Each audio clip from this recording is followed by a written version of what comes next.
HSBC was found guilty of laundering money by the billions for the drug trade. Of course, Eric Holder's Department of Justice essentially said they were too big to jail. No one went to jail and they got a very light fine. But if you're a former sheriff's deputy and you launder $40 million, not billions, you will go to jail for 12 years. That's what's happening to Robert Ricardo Maldonado, 49, worked as a cash runner for drug traffickers from 2001 until November 2013. Now, during this time, he was a sheriff's deputy. Then he was arrested with $1 million in cash in the trunk of his car. And at the same time, he was running for elected office for constable. So you see, there's a huge difference. If you launder $1 billion, nothing happens to you. If you launder $1 million, you go to jail for 12 years. What happens if you're just set up in the war on drugs?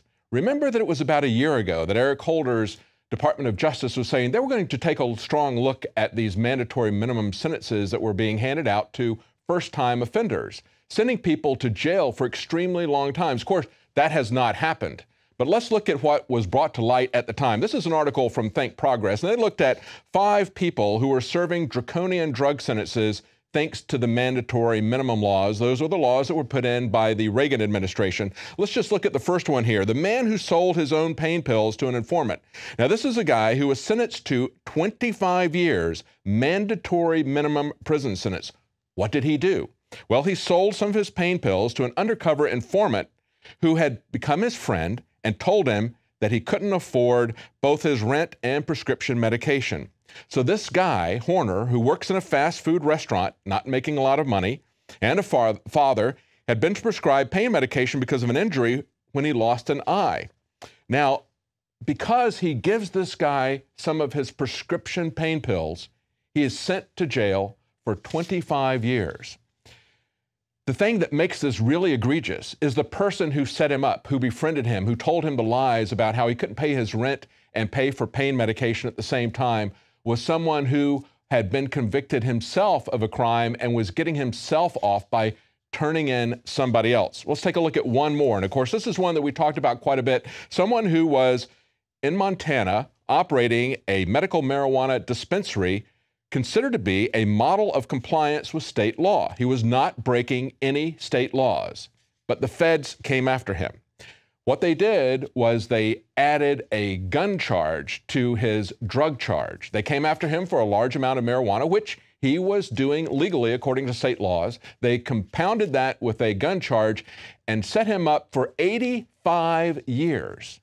He would not take a plea bargain. Instead, he fought it in court. He lost, unfortunately, because I'm sure they had jurors who did not know about fully informed juries. They didn't know that they could judge the law as well as the facts of the case. They needed to judge the mandatory minimum laws. They needed to judge the federal laws that were coming in conflict with the state laws. But instead, they convicted him. The district court judge named Christensen was so outraged, they went back to the prosecutors and said, we need to adjust this. So the prosecutors took off the weapons charge, which means that he then only went to jail for 5 years. For 5 years, for doing something that was entirely legal in the state of Montana, according to state law. This is where we are. This is the double standard. There is no equal protection under the law. There is no sanity to our war on drugs. And of course, that's where the war on our due process, on the Fourth Amendment, on so many different aspects that we have lost our constitutional rights, that is where this all began, far before the war on drugs. And of course, it has gotten much worse because we have not addressed those unconstitutional laws. Now, of course, as I mentioned earlier in the program, Obama went to the CDC in the middle of September where he was giving us the all clear on Ebola. And at that very trip, he got onto an elevator with someone, private security, who had a gun, and the Secret Service did not know about it. That supposedly is the straw that broke the camel's back and got the director of the Secret Service fired. But there were a lot of other missteps by the Secret Service recently. The door's not locked. Inside, an officer confronts Gonzalez but is overpowered. Alarm boxes are near the front door. They're silenced because the White House staff complained they were too noisy. You see these kind of cosmetic, air quotes here, optics issues all the time. Well, we don't want to bother the president. We don't want to bother the ushers. Well, do you want to keep them alive? The director of the Secret Service has resigned. There have been multiple recent security breaches that have led up to this announcement, besides the White House fence jumper who made it well beyond the front door. It's being reported that the final straw was that an armed private contractor shared an elevator with the president at CDC headquarters. But that's not to say that the Secret Service isn't working. The Fox brothers, who produced Conrad the Constitution, were visited by the service for making a cartoon that portrays the assassination of the president. Hey Chris, was I supposed to get the Colombian hookers tonight? I can't remember.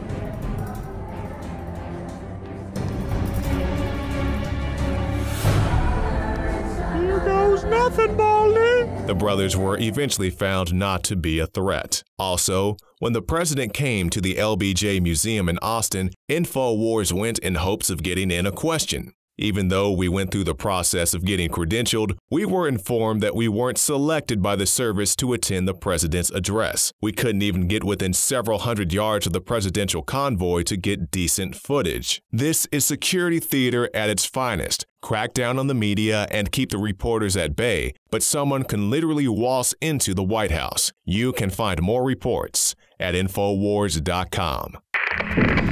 Well, that's it for tonight's news. Now, if you're watching on YouTube, please subscribe to the Alex Jones channel. If you're not a subscriber to Prison Planet TV, please consider becoming a subscriber and supporting our operation. You can share your subscription with others. 11 of you can watch each night as the news is broadcast, and you can also view all of Alex Jones's documentaries. We'll be back tomorrow night at 7 Central, 8 p.m. Eastern. Join us.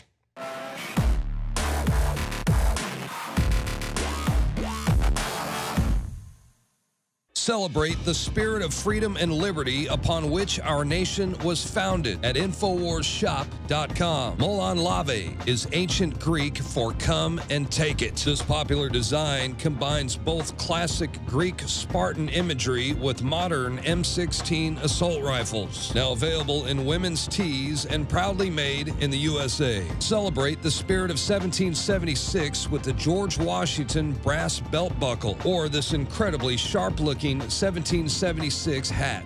Badass. And be sure to check out the new arrivals at InfoWars Life, where you can prepare your body to perform at peak levels with Survival Shield Nascent Iodine, Super Male Vitality, and Fluoride Shield. And wake up, America. Immune Support Blend is the healthy choice for the gourmet coffee lover. So get incredibly high-quality, freedom-based products and help fund the revolution at InfoWarsShop.com. I began to get into iodine a few years ago because it was helping me and my family so much get healthy and detoxify. I believe our research is conclusive. This is the best iodine out there. And I know this for a fact. Nobody else has got iodine based on these pure crystals, ladies and gentlemen. For a limited time, experience the ancient power of Survival Shield X2. Take advantage of this unprecedented 30% off Super Detox Special at InfoWarsLife.com. You are watching the InfoWars Nightly News, which airs 7 p.m. Central at InfoWarsNews.com. Members can share their passcodes with up to 11 other people, and your support is helping us defend liberty worldwide.